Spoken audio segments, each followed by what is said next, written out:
aquí en Identidad, el tema del día hoy, drogadicción, junto con Oscar Arias y Juan Carlos Mancilla. Decíamos de entrar un poco en pensar, ¿no?, en la familia que nos está viendo, la mamá, el papá que están del otro lado. ¿A qué signos, deben prestar atención? O la docente quizás también en la escuela. ¿Cuáles son estos indicadores que nos dicen, acompañemos a este chico, quizás está en las drogas, cómo podemos ayudarnos, qué debe hacer? Bueno, creo que cuando hablamos de la familia, y para ligarlo a lo que decíamos en el bloque anterior, lo primero que tiene que hacer la familia, el padre, la madre, los adultos, es plantearse qué tipo de vínculo tengo yo con las drogas legales. Porque el tipo de vínculo que los adultos tenemos con el alcohol va a modelar la conducta que los niños van a generar con el alcohol y otras sustancias más. Y ese me parece que... Interesante, muy interesante. Eso me parece, eso tiene hasta una base de investigación muy clara en lo que tiene que ver con los comportamientos familiares y la posibilidad de modelar conductas futuras, ¿no? Por otra parte, hay que reiterar siempre lo mismo, lo que tiene que ver con la importancia del diálogo, con el intercambio de las emociones, con hacer del hogar un lugar donde el niño y el adolescente quieran estar o al cual quieran volver. Porque cuando la alternativa se convierte en la calle, cuando la alternativa se convierte en el afuera, ahí vamos a estar en problemas. Nunca esperemos nada bueno si vamos a esperar que venga desde ahí como para educación para nuestros hijos, ¿no? Y termino con esto, cuando yo estoy hablando del diálogo, estoy diciendo que debemos convertir también a la escuela en un lugar confiable para que el niño, para que el adolescente pueda contar lo que le pasa. Se puede encontrar ahí un canal de confianza con el niño necesita y el adolescente necesitan del adulto, por más que se muestren con esta cuestión de... ¿Y se habla en las escuelas? Bueno, en las escuelas hay mucho tipo de alternativas. Conozco mucho de lo que está haciendo la provincia también a nivel de las escuelas y sé que hay como una oferta importante. Hay que incentivarla más y aquí tiene que haber una política en cada escuela en particular, independiente de la que tenga la Cedronal y la provincia como cobertura. Digo esto porque a veces nos pasa desde la Secretaría que trabajamos con una provincia, enviamos material y a veces no termina de ser utilizado o poco conocido porque la política de la institución necesita como un empujoncito de sus propios líderes institucionales para hacerlo. Sí. Por eso me parece importante que ustedes como gremio, como institución, instalen este tema, esta comunicación, porque creo que alienta. Bueno, a eso también voy, y si pensamos un poco, Oscar, te pregunto, por el tema de los prejuicios. Los prejuicios y los estereotipos que se asocian a los sectores que menos tienen. Enseguida decimos, el pobre siempre es el drogadicto, el violento, el que roba. Los medios ¿favorecen a esta construcción? A ver, en cierto sentido habría que decir que sí, pero es una vieja práctica donde en general lo que venden son las malas noticias, ¿sí? Y muchas veces las buenas prácticas no tienen la visibilidad pública, ¿sí? Que las alimente y que las empodere y que las engorde en cierto sentido.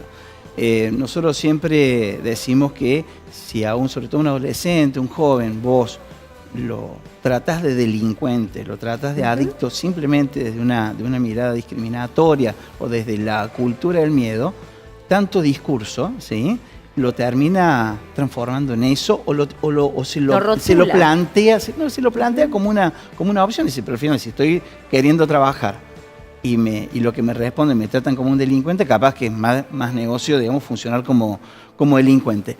Por eso, agradecerte y valorar este tipo de espacios, ¿no es cierto? Que tratan de visibilizar de alguna manera. Porque yo creo que ante esta temática y ante muchas otras temáticas, las cuestiones de género, la violencia familiar, educación el tema sexual, de la información, sin acartonamientos, sin temores, sin prejuicios.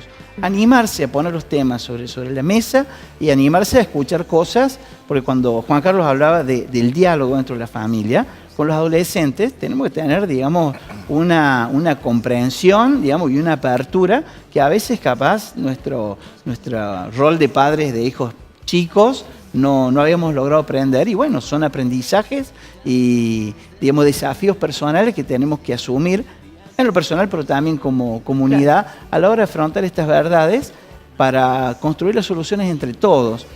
Recién hablando del tema de la familia, me encantó todo lo que apuntó Juan Carlos. Yo quería sumar que a veces hay metodologías y herramientas como las escuelas para padres, Sí, claro. ¿viste? En Sí. donde los papás por ahí no saben cómo manejarse. Y bueno, hacer esa contención, utilizar Claro. las historias personales para que desde sus propias historias personales tengan las herramientas para poder escuchar mejor a Claro. sus hijos y prevenir estas Sí, cuestiones como las eso adicciones. también tratamos aquí de hacer, ¿no? Como un disparador para poder charlarlo en casa, con los hijos, con los amigos. Estamos ya casi sin tiempo, pero no quiero dejar de preguntarles sobre el uso del cannabis, el uso medicinal del cannabis. Digo, ya cuando hablamos no de la recreación, sino que estamos hablando de la enfermedad y las drogas. ¿Qué piensan al respecto de esto? ¿Está bien? ¿Está mal? No, sobre esto ya se está fijando como posición clara. Es cierto que las investigaciones médicas sobre la utilización del cannabis Sí. todavía están en proceso y todavía se encuentran en curso, ¿no? En distintos niveles de investigación. Pero a eso hay que apoyarlo y a eso hay que sostenerlo, obviamente, desde el Estado y desde todo el lugar que se pueda, porque estamos hablando de un medicamento. Ahora, cuando hablamos de la marihuana y ya no de lo que hablamos del THC o el CBD, que son los componentes del cannabis que más interesan a la medicina, pero cuando hablamos acerca de otro tipo de uso que se le llama recreativo, que a mí me genera un poco de confusión ese concepto, porque bueno, en realidad Sí. es la búsqueda de un uso intoxicante de la sustancia, ¿no? Ujú. Es decir, consumir para intoxicarse y a partir de ahí sentir algún tipo de placer. Creo que hay que ser muy cuidadoso con eso, sobre todo cuando vemos el impacto de la marihuana en los adolescentes. Hoy en día es el tipo de sustancia que más impacta en adolescentes y más interfiere, como decía yo, en los tiempos de procesos de aprendizaje o en uno de los cambios en la conducta más habituales, que es la desmotivación de la persona. El adolescente, el jovencito, cuando empezó a consumir, siente una desmotivación por todo aquello que justamente debería entusiasmarlo. Y termino con un dato importante, o sea, nuestro sistema nervioso termina de madurar a los 24 o 25 años. Es decir, todo lo que antes ingrese en el organismo cuando se trata de una sustancia como el alcohol, la marihuana, va a generar un deterioro mayor y estamos frente a una persona mucho más vulnerable. Entonces, podemos dejar acerca de la discusión de la marihuana recreativa o el consumo responsable para los adultos. Pero cuando hablamos en términos preventivos y cuando le hablamos a una población de familia y de escuela, tenemos que ser muy claros que estamos frente a una sustancia de alto riesgo. ¿Se va a legalizar la marihuana en Argentina? Bueno, a nivel de las políticas internacionales está puesto en discusión, ¿no? Y hay como una diversificación de las políticas. Canadá tiene una, México ahora va por otra, Uruguay tiene una. Es decir, fíjate que los estados tienden a diferenciarse y no a igualarse, porque es como que el Estado todavía no termina de saber qué hacer con esto. Está como aprendiendo a hacerlo, ¿no? Pero no obstante, aún los países que la legalizaron, no la legalizaron porque la marihuana sea buena, sino porque el narcotráfico era peor. Esa era la lógica, ¿no? Entonces, cuando hablamos de la sustancia, creo que tenemos que tener un mensaje de que tiene que ser un claro mensaje preventivo y de tratar de tomar distancia de un tipo de práctica que nos suma a una vida como la que queremos para todos. Bueno, nos quedamos con eso y nos quedamos sin tiempo. Les agradezco mucho a los dos. Tengo regalitos para ustedes de Luis y Cueros. Aquí, miren qué hermosos los mates, cuchillos de Luis y Cueros. Y miren lo que tenemos para compartir de las chicas de Manduca. Espero que no estén a dieta. No. ¿No? Nos No. vamos a la pausa y probamos todo. No. Entonces, Vamos que sí. Muchas muchas gracias. gracias. Muchas Gracias a gracias. los dos. Pausa, ya venimos.